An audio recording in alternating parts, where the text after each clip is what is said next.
everyone! Happy New Year! What? It isn't really New Year, is it? It's a new church year. Last year, you probably noticed the gospel readings were from Luke. This year, you will see the gospel readings are from Matthew.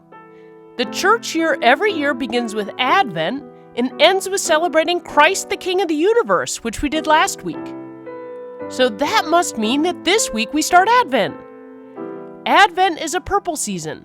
Purple stands for drawing close to God through opening our hearts in prayer. We will light the first candle of Advent this week.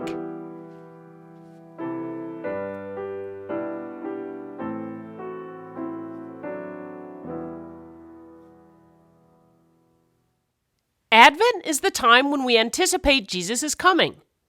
We are waiting for Jesus in his birth at Christmas. At the same time, we have Jesus in our hearts. So we spend the time drawing close to Jesus in our hearts and looking forward to seeing him alive in the world around us. There are 4 weeks of Advent. Do you have an Advent wreath at home? Advent wreaths have 4 candles, one for each week. 3 of the weeks are purple and are times for quiet and reflection. But the 3rd week is pink, recognizing the joy of Jesus' coming. Each week of Advent has a special story. The first week is looking forward to Jesus' coming, as you will hear in this week's gospel. The second is when John the Baptist reminds us to turn back to God. The third is when John the Baptist sees Jesus coming, and we have so much joy. And the 4th week is when the angel visits Mary and Joseph to tell them about Jesus. Advent is a very special journey, and following that journey before Christmas makes Christmas even more special. A reading from the Holy Gospel according to Matthew. Jesus said to his disciples, "When the Son of Man appears, things will be just as they were when Noah lived. People will be eating and drinking and getting married right up to the day that the flood came and Noah went into the big boat. They didn't know anything was happening until the flood came and swept them all away. This is how it will be when the Son of Man appears. 2 men will be in the same field, but only one will be taken, the other will be left. 2 women will be together grinding grain, but only one will be taken, and the other will be left. So be on your guard, you don't know when the Lord will come.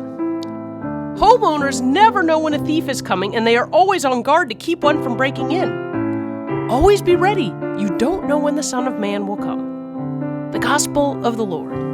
In this week's Gospel, Jesus talks about his return to earth. Just like when the floods came and Noah went into the ark he built and the people around him were surprised, Jesus tells us that people will be surprised when he returns.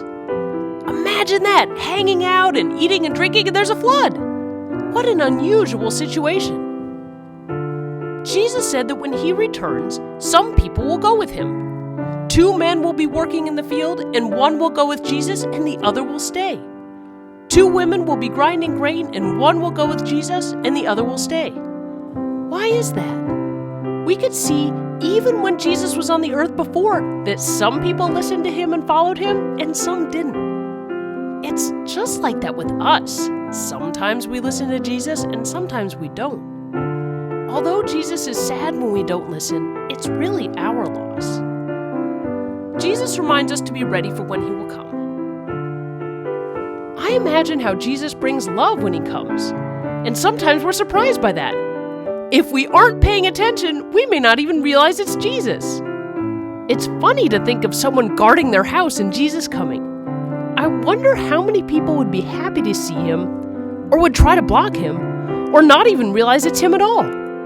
Let's all keep watching. Jesus will certainly come for us, and it's our loss if we miss him.